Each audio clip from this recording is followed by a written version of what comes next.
नमस्कार दोस्तों, मैं प्रदीप गर्ग स्वागत करता हूं आपका अपना YouTube channel Pradeep health care में। तो दोस्तों, आज हम बात करेंगे कि एक हेल्थ एंड वेलनेस सेंटर पे क्या-क्या सुविधाएं प्रदान की जाती है, किस तरह से वहां का अनटाइड फंड यूज में लिया जा सकता है, कितना अनटाइड फंड मिलता है, इन सब की जानकारी हम इस गाइडलाइन के माध्यम से देखेंगे। ये गाइडलाइन जो कि उत्तर प्रदेश सरकार के राष्ट्रीय स्वास्थ्य मिशन निदेशक द्वारा प्रदान की गई है 17/7/2020, यानी कि ये फाइनेंशियल ईयर 2020-21 के लिए ही वैलिड है। 2021 के बाद हो सकता है गाइडलाइन चेंज होके आए। ठीक है, तो ये अभी 2020 और 21 के लिए वैलिड गाइडलाइन है। तो दोस्तों, बात करते हैं गाइडलाइन क्या कह रही है।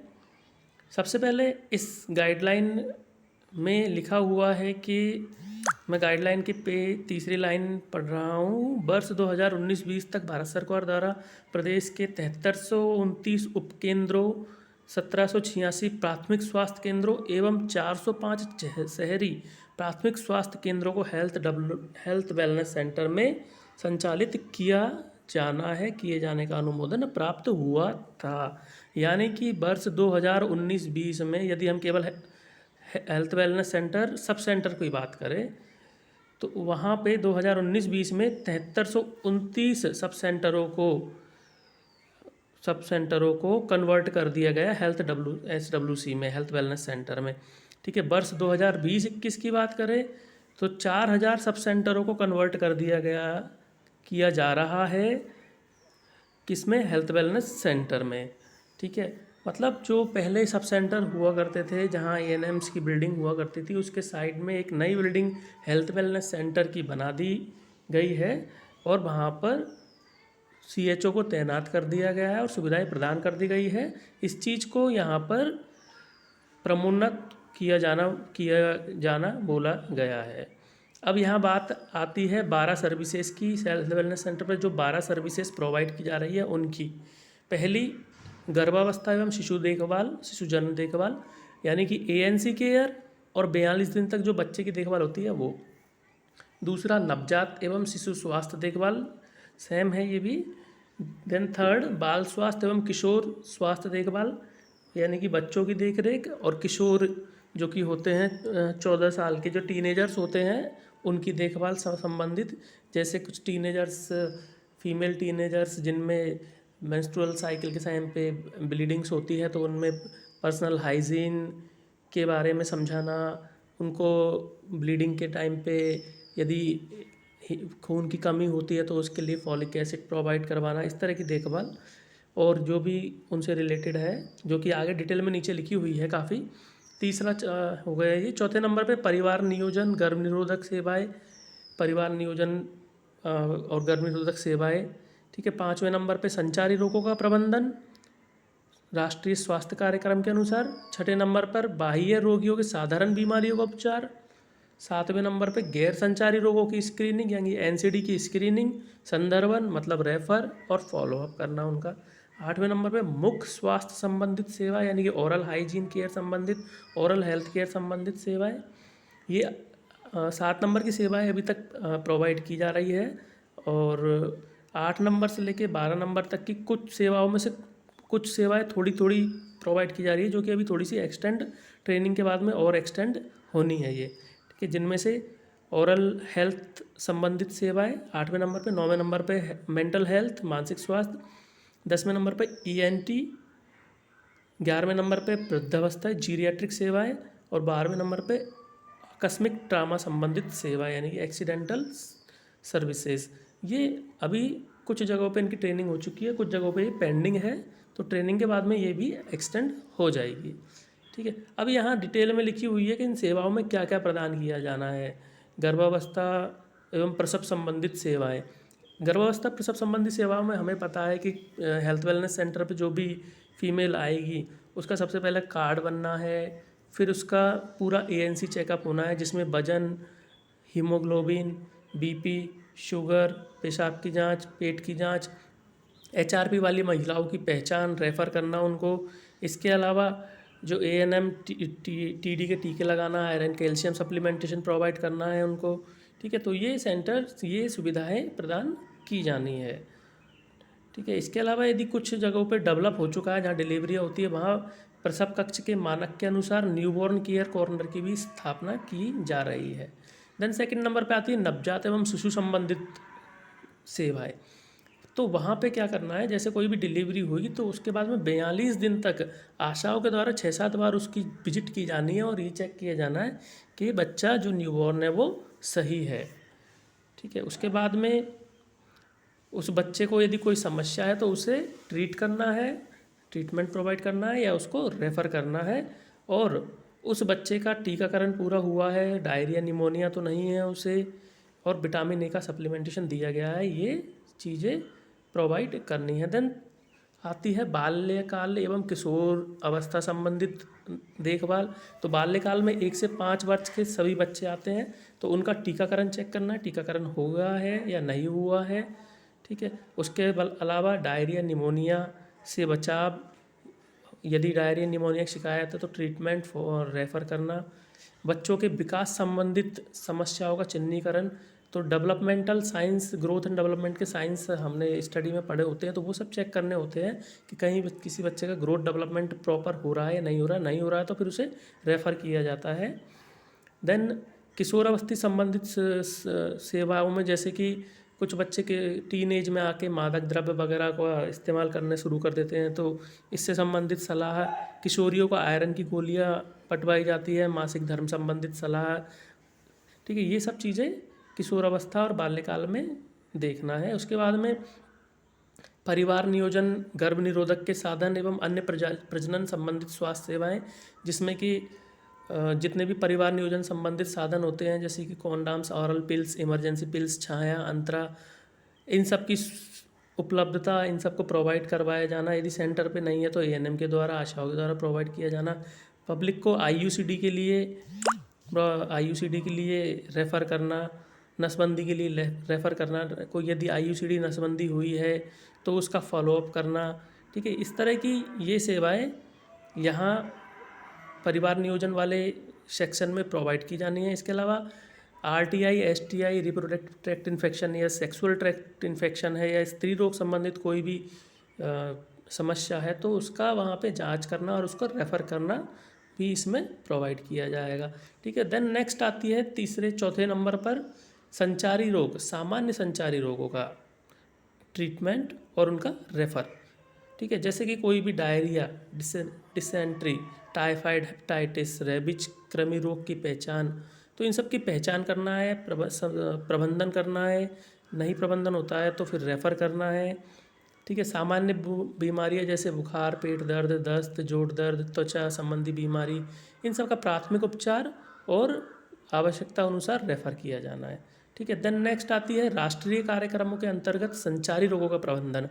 ठीक है। ये राष्ट्रीय कार्यक्रम के अंदर है, वो जो ऊपर था वो नॉर्मल जो ओपीडी होती है वो थे। तो राष्ट्रीय कार्यक्रमों के अंदर क्षय रोग की पहचान, टीबी की पहचान, ठीक है, उसका रेफ़र करना और उसको ट्रीट करवाना। Then malaria, filaria, JE, dengue, kala azar, HIV और अन्य संचारी रोगों की जांच करना और इनका पॉसिबल है तो ट्रीटमेंट करना और इनका रेफ़र करवाना। और कुछ दीर्घकालिक बीमारियां जैसे कि टीबी, कुष्ठ रोग, इनको दवाइयाँ उपलब्ध करवाना, इनकी दवाइयों की उपलब्धता सुनिश्चित करना कि उनको दवाइयाँ मिल रही है नहीं मिल रही है। ठीक है। देन नेक्स्ट है गैर संचारी रोग की जांच, बचाव, रोकथाम, प्रबंधन। जैसे कि एनसीडी स्क्रीनिंग है ये, जिसको हम टैबलेट में करते हैं, रजिस्टर में करते हैं। 30 साल से ऊपर के जितने भी लोग हैं उन सब का डायबिटीज़, ब्लड शुगर, 3 प्रकार के कैंसर, ओरल, सर्वाइकल, ब्रेस्ट की जांच करना, ट्रीट करना और रेफ़र करना, ये सारी चीज़ें इसमें, और फॉलोअप करना, ये सारी चीज़ें इसमें होनी है।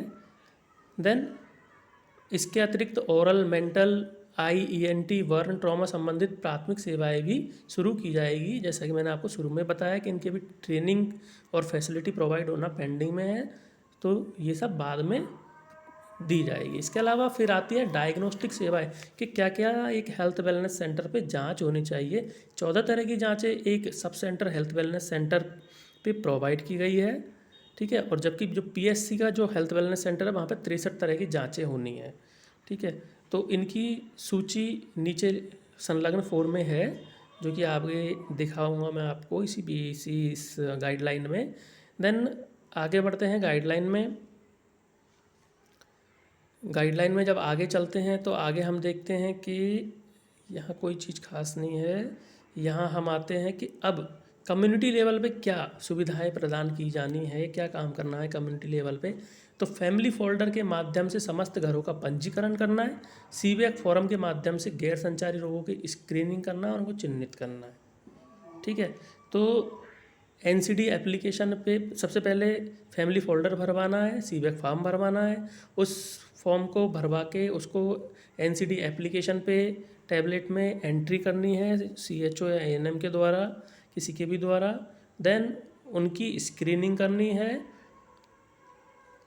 ठीक है, स्क्रीनिंग के कुछ प्रोटोकॉल्स लिखे हुए हैं, जैसे कि आशाओं द्वारा चरणबद्ध रूप से अपने क्षेत्र में 30 वर्ष से अधिक आयु के महिला पुरुषों का गैर संचार रोग की स्क्रीनिंग होती हेल्थ वेलनेस सेंटर पर संदर्भित किया जाएगा। यानी कि आशाएं 30 वर्ष से ऊपर के लोगों को हेल्थ वेलनेस सेंटर पे आके और स्क्रीनिंग करवाएगी। जिन व्यक्तियों का स्कोर 4 सीबैक स्कोर 4 या उससे अधिक है, उनको प्राथमिकता के आधार पर उनको यानी कि उनको सबसे पहले स्क्रीनिंग करवानी है, प्राथमिक रूप से उनकी स्क्रीनिंग करवानी है।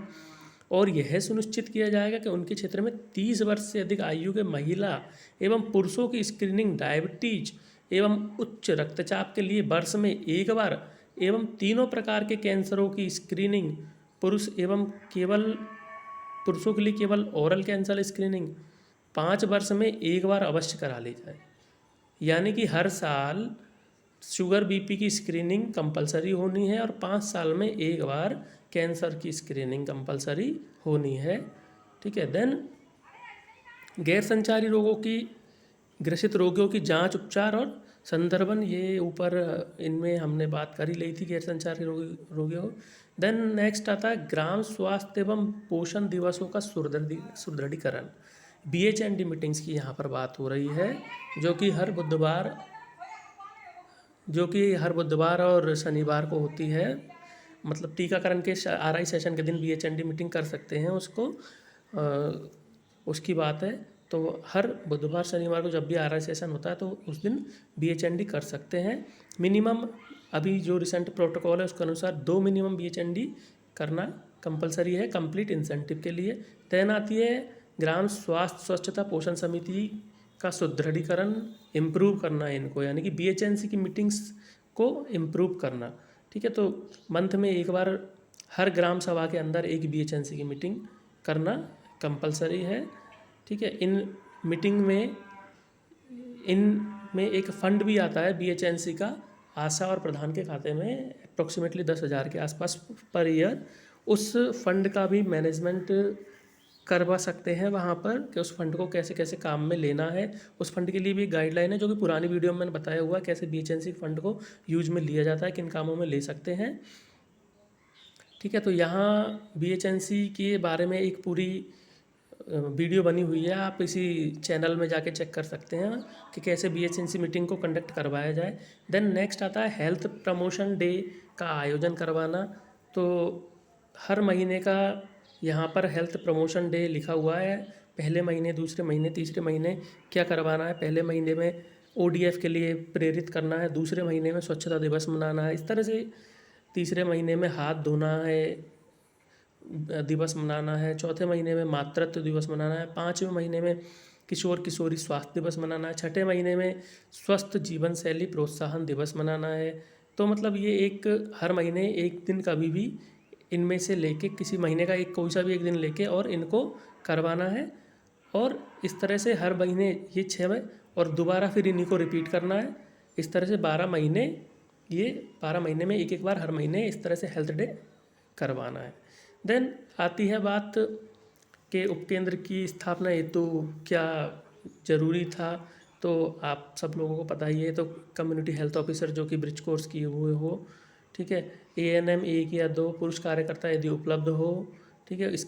इसके अलावा आशाएं जो कि उपकेंद्र से संबंधित हो, ठीक है। इसी तरह से प्राथमिक स्वास्थ्य केंद्र के लिए भी चिकित्सा अधिकारी, pharmacist, staff nurse, lab technician, ANM, पुरुष कार्यकर्ता, मुख्य केंद्र संबंधित समस्त आशाएं, ठीक है।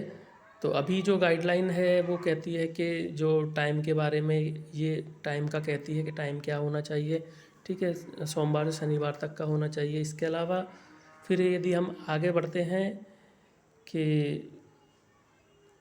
और क्या काम करना है हेल्थ वेलनेस सेंटर पे, ठीक है, वो सब यहाँ लिखा हुआ है, कोई खास चीज़ नहीं है ये। अब देखते हैं आगे वित्तीय व्यवस्था। वित्तीय व्यवस्था मतलब फाइनेंशियल अरेंजमेंट, किसको कितना पैसा दिया जाना है, किस एफएमआर कोड में है पैसा। तो आशा के सीबैक फॉर्म भरने एवं रोगियों के फॉलोअप होते हुए क्या धनराशि दी जानी है, ये यहाँ लिखी हुई है। इस वर्ष हेल्थ वेलनेस सेंटर संबंधित सभी आशाओं को क्षेत्र में निवास कर रहे 30 वर्ष से अधिक के आयु के स्त्री पुरुषों का सीबैक फार्म भरने हेतु प्रति फार्म 10 रुपये की दर से धनराशि का 50% आवंटित कर दिया गया है। यानी कि आशाओं को 10 रुपये प्रति फार्म के अनुसार पेमेंट मिलना है सीबैक फार्म भरने का, ठीक है। उसके बाद में और आगे बढ़ते हैं, जिसका कि 50% सरकार के द्वारा आवंटित किया जा चुका है, ठीक है। आशा को अपने क्षेत्र के सभी 30 वर्ष के लोगों को सीबैक फार्म भरने एवं उनका CHO ANM चिकित्सा अधिकारी द्वारा NCD स्क्रीनिंग कराने पर 10 रुपये प्रति लाभार्थी देय होगा। अब फॉर्म भरने के बाद में उसको वहाँ पर NCD स्क्रीनिंग भी करवाना है, ठीक है। उसके बाद में ही उसका वो कंप्लीट 10 रुपये पर फॉर्म के अनुसार पे होगा, ठीक है। इसके बाद में और आगे चलते हैं,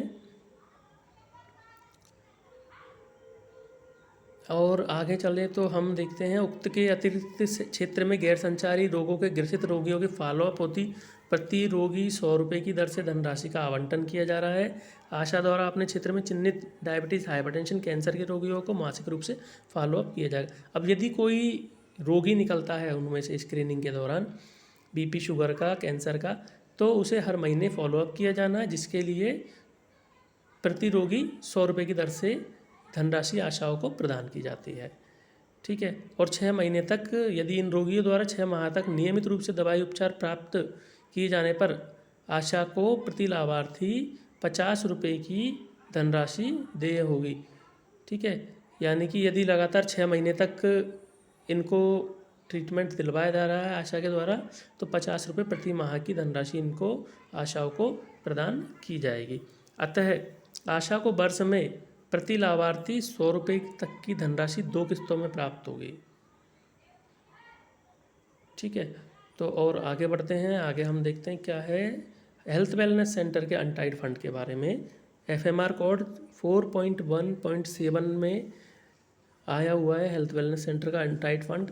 तो क्या इसकी गाइडलाइन कह रही है, देखते हैं। उपकेंद्र स्तरीय हेल्थ वेलनेस सेंटर हेतु 30,000 रुपये एवं प्राथमिक स्वास्थ्य केंद्र हेतु 50,000 रुपये की धनराशि आवंटित की गई है। तो उपकेंद्र स्तरीय हेल्थ वेलनेस सेंटर जो है उसके लिए अलग से 30,000 रुपये का अनटाइड फंड प्रदान किया गया है, जिसकी कार्य योजना CHO के द्वारा ANM के सहयोग से तैयार की जाएगी। उसके बाद में उपकेंद्र स्तरीय हेल्थ वेलनेस सेंटर हेतु उपलब्ध कराई गई धनराशि के उपयोग हेतु BHNC मीटिंग में इसका प्रधान के साथ में डिस्कशन किया जा सकता है कि उपकेंद्र में किस कार्य के लिए धनराशि चाहिए, ठीक है।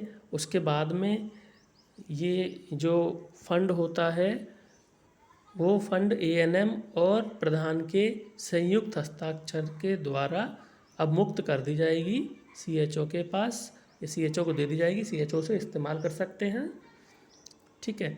ज़रूरत के अनुसार प्राथमिक स्वास्थ्य केंद्र का हम यहाँ नहीं देख रहे हैं।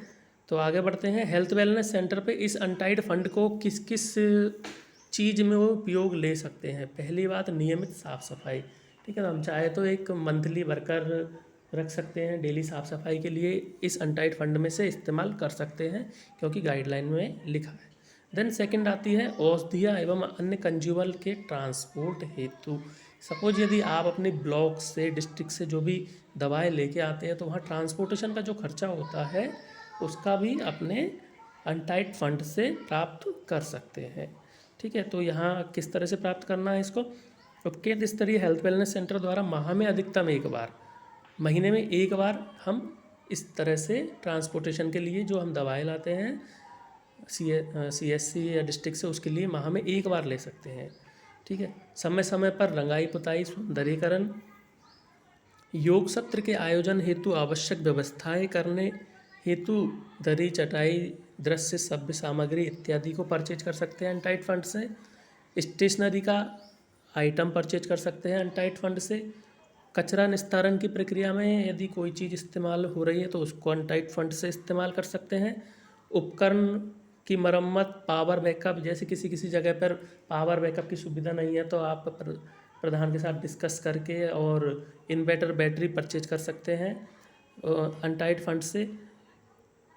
ठीक है। उपकेंद्र में सुचारू रूप से जन सुविधाओं की व्यवस्था, पीपीई की व्यवस्था यदि आपूर्ति नहीं मिल रही है उस केस में केवल जो पर्सनल प्रोटेक्टिव की टोटी है उसकी बात हो रही है यहाँ पे। देन यदि कोई शिविर लगा रहे हैं, कोई अभियान चला रहे हैं, कोई दिवस, सप्ताह, ये सब यदि हम कर रहे हैं तो अनटाइड फंड में से इस्तेमाल कर सकते हैं। लेकिन सारा हमें रिकॉर्ड रखना होता है इन सब चीज़ों का, क्या क्या खर्चा कहाँ पे हुआ, और उसका बिल जो है वो केंद्र के नाम पे कटवाया जाता है कि हेल्थ एंड वेलनेस सेंटर, उसके आगे नाम, और उसके बाद में उसका बिल कटवाया जाता है। ठीक है। और उनको रिकॉर्डों को रखना होता है और एक अनटाइड फंड की एक रजिस्टर बनाना होता है और उसमें मेंटेन करना होता है। मैं आपको एक फ़ोटो इसका अनटाइड फंड का, हमारे यहाँ का फ़ोटो एक आपको पास इसी वीडियो में लास्ट में डालूंगा रजिस्टर का, तो उसमें आप देख सकते हैं कैसे अनटाइड फंड को मैनेज किया जाता है। देन और कहाँ मैनेज इस्तेमाल कर सकते हैं अनटाइड फंड को? संक्रामक रोग नियंत्रण एवं महामारी के दौरान आवश्यक गतिविधि, जैसे अभी कोई महामारी, अब पेंडेमिक कोविड के दौरान यदि हमें कोई आवश्यकता थी तो प्रधान के साथ डिस्कस करके और अनटाइड फंड को में से कुछ खर्चा लिया जा सकता था। ठीक है। स्वास्थ्य संबंधित प्रचार प्रसार, कोई भी हेल्थ इन्फॉर्मेशन को यदि प्रचार प्रसार करना है वहाँ पर। ठीक है। तो ये थी उपकेंद्र स्तरीय। ठीक है। इसके अलावा प्राथमिक स्वास्थ्य केंद्र स्तरीय हेल्थ वेलनेस सेंटर पर टेलीमेडिसिन हेतु, ये प्राथमिक स्वास्थ्य केंद्र के लिए है। देन उपरोक्त के अतिरिक्त स्वास्थ्य, पोषण आदि के संबंध में राज्य एवं जनपद से प्राप्त निर्देशों के अनुसार कोई गतिविधि। ठीक है। तो इसके अलावा कुछ नोट, कुछ कंडीशंस है अनटाइड फंड को यूज करने के लिए। ठीक है। धनराशि के उपयोग के समय यह सुनिश्चित करना चाहिए कि उक्त मद में किसी अन्य स्रोत से धनराशि आवंटित नहीं की गई हो। जैसे कि यदि हम किसी चीज़ के लिए फ़ंड ले रहे हैं, हमने इन्वर्टर बैटरी के लिए फ़ंड निकाला, तो ऐसा नहीं हो कि हमारे डिस्ट्रिक्ट से भी हमको इन्वर्टर बैटरी उपलब्ध करवा दिए गए हो और फिर हम यहाँ से फ़ंड दे रहे हो, डबलिंग नहीं होगी। ठीक है। इसके सेकंड होगा भवन की मरम्मत, निर्माण कार्य, सौंदर्यीकरण आदि मदों में कुल अनुमान्य धनराशि का 50% से अधिक व्यय नहीं किया जाएगा। जैसे 30,000 अनटाइड फंड है तो 15,000 से ज़्यादा हम इसका रिपेयरिंग में और डेंटिंग पेंटिंग में 50% से ज़्यादा हम नहीं खर्च कर सकते हैं। ठीक है। देन नेक्स्ट आते हैं, उपरोक्त गतिविधियों के लिए क्रय करने से पूर्व यह सुनिश्चित करना आवश्यकता है कि मशीन किट जिले अथवा सामुदायिक स्वास्थ्य केंद्र पर उपलब्ध न हो अथवा किसी अन्य मद से उक्त गतिविधि के लिए बजट आवंटित न हो। यानी कि सपोज कीजिए हमने कोई मशीन लेना चाहा उपकेंद्र के लिए, तो उसको लेने से पहले ये क्लियर करना है हमें अधीक्षक साहब से कि भाई ये मशीन हमें सीएससी लेवल से या फिर डिस्ट्रिक्ट लेवल से प्रदान की जानी है, तो फिर अनटाइड फंड से नहीं ली जाएगी। जैसे कभी ऐसा हुआ कि शुगर की मशीन जनरली ब्लॉक लेवल से और डिस्ट्रिक्ट लेवल से प्रोवाइड की जाती है, तो ऐसा नहीं कि मशीन नहीं है तो हमने ले ली, वो उसके लिए फिर परमिशन लेनी पड़ती है वहाँ पे। ठीक है। देन नेक्स्ट आगे बढ़ते हैं, हेल्थ एंड वेलनेस सेंटर हेतु उपलब्ध कराई गई धनराशि का पृथक एफएमआर कोड होने के कारण उक्त धनराशि का नियोजन, आय व्यय का विवरण, उपयोगिता प्रमाण पत्र, उपकेंद्र के असंबद्ध धनराशि एफएमआर कोड से पृथक प्रस्तुत किया गया है। यानी कि हेल्थ वेलनेस सेंटर का जो अनटाइड फंड है उसका अलग से एफएमआर कोड है, 4.1.5 इसका एफएमआर कोड है। ठीक है। इसका सब सेंटर का एफएमआर कोड अलग है अनटाइड का। हेल्थ वेलनेस सेंटर का जो 30,000 रुपये का अनटाइड है वो अलग है। सब सेंटर का 10,000 रुपये का जो भी आता है, 10,000 किसी जगह 20,000, वो अलग है, वो डिफरेंट है। उपकेंद्र स्तरीय हेल्थ वेलनेस सेंटर्स के संबंध धनराशि के आय व्यय का विवरण, वाउचर आदि संबंधित द्विहस्ताक्षरीय यानी कि एएनएम एवं प्रभावी चिकित्सा द्वारा नामित विभागीय अधिकारी द्वारा रखा जाएगा एवं ऑडिट के समय प्रस्तुत किया जाएगा। ठीक है। यदि आप उपकेंद्र पे कुछ भी आय व्यय कर रहे हैं तो उसका जो जो भी चीज़ें होंगी उन सब पे एएनएम और प्रभारी चिकित्सा अधिकारी द्वारा किसी को भी नामित किया जा सकता है, जैसे आपको भी नामित किया जा सकता है या किसी और को सीएससी से नामित किया जा सकता है, उसके द्वारा वो साइन किए जाएंगे वहाँ पर कोई भी आर्टिकल, कोई भी चीज़ लेने से पहले, ठीक है, या लेने के बाद, परमिशन लेने के बाद में आपने परचेज कर लिया और तब भी उसके बाद भी आप साइन करवा सकते हैं और अपने रिकॉर्ड में उसको रख लेना है, जिससे कि ऑडिट के समय यदि कभी भी ऑडिट हो तो उसको वहाँ शो कर सके कि हमारा यहाँ पे खर्चा हुआ है, ठीक है। देन नेक्स्ट आगे बढ़ते हैं, और क्या खर्चे सीएचओ को मिलते हैं हेल्थ वेलनेस सेंटर पे।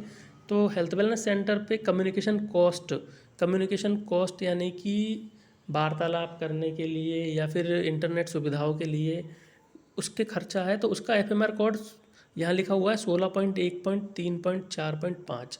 इस एफएमआर कोड में पैसा पड़ता है, तो आप यहाँ से अपना पैसा निकलवा सकते हैं, जो कि लिखा हुआ है कि 12 माह के लिए हेल्थ वेलनेस सेंटर पर 500 रुपये प्रति माह की दर से 6 महीने का 6 माह के लिए कम्युनिकेशन कॉस्ट 500 रुपये प्रति माह हेल्थ वेलनेस सेंटर को प्रदान किए गए हैं। यानी कि 500 रुपये प्रति माह खर्चा कम्युनिकेशन कॉस्ट का अधिकतम दिया जाना है, जिसका 6 महीने का अभी इन्होंने इस एफएमआर कोड में डाल दिया है, ठीक है। उसके बाद में उपयोग होने के बाद में दोबारा 6 महीने का फिर आ जाता है, जिसका उपयोग एएनएम एवं सीएचओ को टैबलेट हेतु कम्युनिकेशन कॉस्ट के रूप में वास्तविक व्यय बिल के आधार पर किया जाना है। यानी कि एएनएम केवल 500 रुपये सीएचओ के लिए नहीं, एएनएम और सीएचओ दोनों के लिए है, ठीक है।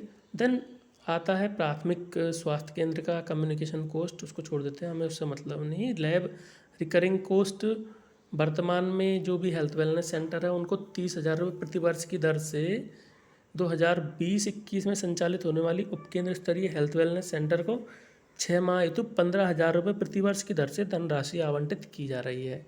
लैब रिकरिंग कॉस्ट है ये, ठीक है। तो इस धनराशि का उपयोग लैब के इक्विपमेंट खरीदने के लिए इस्तेमाल में आता है। जैसे यदि कोई, जैसे अभी तो हमारे सेंटर पे इस तरह की जांचें हो नहीं रही, रीएजेंट खरीदना है, कोई भी उपकरण खरीदने हैं, लैब से संबंधित किट आनी है, तो उनमें इसका इस्तेमाल जनरली होता है, ठीक है। लैब सुदृढ़ीकरण कोस्ट, लैब को सुदृढ़ करने का कोस्ट की यहाँ बात हो रही है, ठीक है। देन आगे बढ़ते हैं कि स्टाफ नर्स को क्या तनख्वाह किस किस तरह से पे होनी है। तो जिनकी ज्वाइनिंग 1 अप्रैल 2020 के पश्चात है उनको 20,500, 1 अप्रैल 2019 के पश्चात वालों को 21,525 और 1 अप्रैल 2018 के बाद वालों को 22,601 की सैलरी यहाँ प्रोवाइड की जानी है। ये सैलरी ऑलरेडी इंक्रीमेंट लगा के है, ठीक है। देन आगे बात करते हैं कि कम्युनिटी हेल्थ अफसर को क्या सैलरी प्रोवाइड की जानी है, ठीक है, वो ये है सेम। तो लेकिन थोड़ा सा डिफरेंस यहाँ लास्ट में है कि 1 अप्रैल 2017 के बाद में 25,358, ये यहाँ पर ज़्यादा इसलिए है क्योंकि 10% लॉयल्टी बोनस यहाँ पर ऐड कर दिया गया है, इसलिए यहाँ पर ये ज़्यादा है। जिन लोगों को 3 साल पूरे हो जाएंगे उनको 5% इंक्रीमेंट के साथ में पूरे साल में एक बार सैलरी का 10%, पूरी सैलरी का जो कंप्लीट पूरी ईयरली सैलरी होती है उसका 10% पूरे साल में एक बार लॉयल्टी बोनस प्रदान किया जाता है। तो उसको किसी भी तरह प्रदान किया जा सकता है, चाहे मंथली सैलरी में ऐड करके, चाहे उसको ईयर के लास्ट में या ईयर के मिड में कभी भी प्रोवाइड किया जा सकता है। इस तरह से ये 10% लॉयल्टी बोनस एक्स्ट्रा 3 साल जिनको क्रॉस हो जाते हैं उनको प्रोवाइड किया जाता है। लॉयल्टी बोनस एक बार 3 साल होने के बाद में, एक बार दोबारा 5 साल के बाद में प्रोवाइड किया जाता है। देन पीवीआई की बात यहाँ हो रही है, कार्य आधारित प्रोत्साहन राशि की बात हो रही है, टीम बेस्ड इंसेंटिव की बात हो रही है। 1,500 रुपये प्रति माह सीएचओ को, 15,000 रुपये प्रति माह सीएचओ को, 1,500 रुपये प्रति माह एएनएम को। ये एएनएम के लिए टैबलेट में फॉर्म भरने के लिए एक्सपेंस है या पीवीआई है। ठीक है। तो चाहे तो ANM या MPW कोई महिला है तो वो, या यदि ANM 2 है तो अधिकतम 3,000 रुपये। ठीक है, जैसे किसी किसी सेंटर पे ये हुआ था कि ANM 3 है, यदि तीनों भर रही है तो फिर 3,000 रुपये तीनों में डिवाइड हो जाएंगे। यदि उनमें से 2 ही भर रही है तो 1500 मिलेंगे दोनों को, और यदि एक ही ANM है तो 1500 रुपये ही मिलेंगे। ठीक है, और आशा 1,000 रुपये प्रति आशा प्रति माह। ठीक है, देन और आगे पढ़ते हैं क्या टर्म कंडीशन है। फिर यहाँ 15 पॉइंटों का विवरण है जो कि हम पहले एक वीडियो में है, PBI का डिटेल उसमें बता चुके हैं ऑलरेडी। आप एक वीडियो में देख सकते हैं, इसी चैनल की एक वीडियो में ये 15 पॉइंटों का बताया हुआ है। ठीक है, देन और आगे बढ़ते हैं और ये देखते हैं कि एक एग्ज़ाम्पल यहाँ दिया हुआ है। जैसे 1,000 रुपये 15,000 रुपये यदि CHO को मिलते हैं तो 1,500 रुपये ANM को मिलेंगे और 1,000 रुपये आशा को मिल जाएंगे। ठीक है, मतलब वो वहाँ पर उनको परसेंटेज में मिलेगा, परसेंटेज में उनको वहाँ प्रोवाइड किया जाएगा। ठीक है, देन यहाँ आगे है कि किस तरह से इसकी प्रक्रिया होनी है। तो इसकी प्रक्रिया कैसे होनी है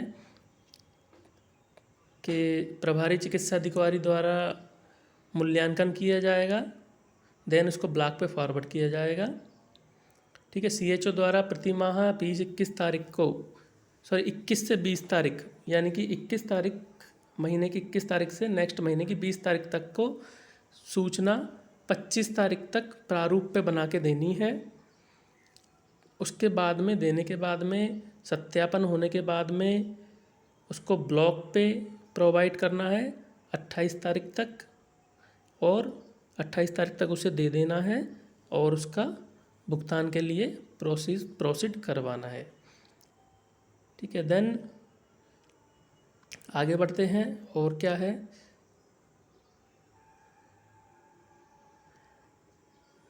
यहाँ एक चीज़ और है कि यदि इस प्रकार यदि कम्युनिटी हेल्थ ऑफिसर को किसी माह में 12,000 रुपये प्रदान किया गया है तो संबंधित आशाओं का जो धनराशि है 1,000 का 80% 800 रुपये, ANM का 1,500 रुपये का 80% 1,200 रुपये दे होगा। यानी कि वही चीज़ है कि परसेंटेज में भी डिवाइड हो जाएगा CHO के अकॉर्डिंग आशाओं का, और ANM का जो PBI है जो उनका इंसेंटिव है वो भी इसके अकॉर्डिंग डिवाइड हो जाएगा। अब कुछ जगहों पर योग शिविरों का आयोजन हो रहा है, ये उनके लिए है कि योग शिविरों के लिए प्रति सेशन 250 रुपये प्रति सेशन के अनुसार प्रदान किया गया है। 10 योग शिविर हर माह में आयोजित किए गए हैं, किसी किसी जगह पर ये हुआ है।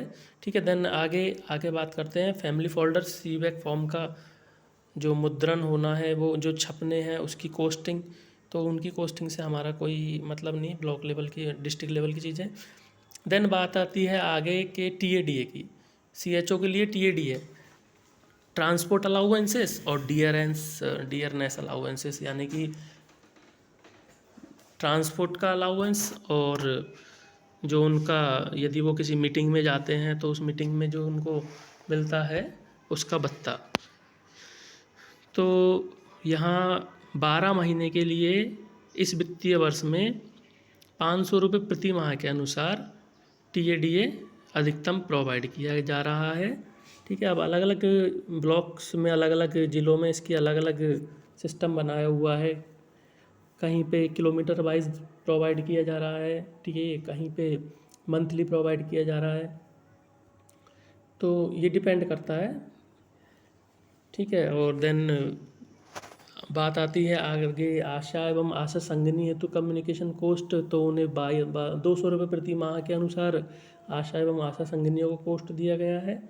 ठीक है, देन टेलीमेडिसिन का पता ही है कि टेलीमेडिसिन अभी तो हम जनरली मोबाइल और टैबलेट से ही कर रहे हैं। देन आगे बात आती है ये एक्सपेंसेस टेलीमेडिसिन के लिए कुछ खर्चे हैं जो कि FMR कोड 18.18 में दिए गए हैं। कि इनमें कुछ चीज़ें आनी थी सेंटर के लिए, जैसे कि ब्रॉडबैंड कनेक्शन, स्पीकर, प्रोजेक्ट और इस तरह की कुछ चीज़ें आनी थी। उनका एक्सपेंस लिखा हुआ है, जो कि जनरली CSC लेवल या डिस्ट्रिक्ट लेवल से ही प्रदान की जाएगी, जब भी की जाएगी जब। ठीक है, तो ये फ्रेंड्स ये थी पूरी कंप्लीट गाइडलाइन 2020 और 2021 की।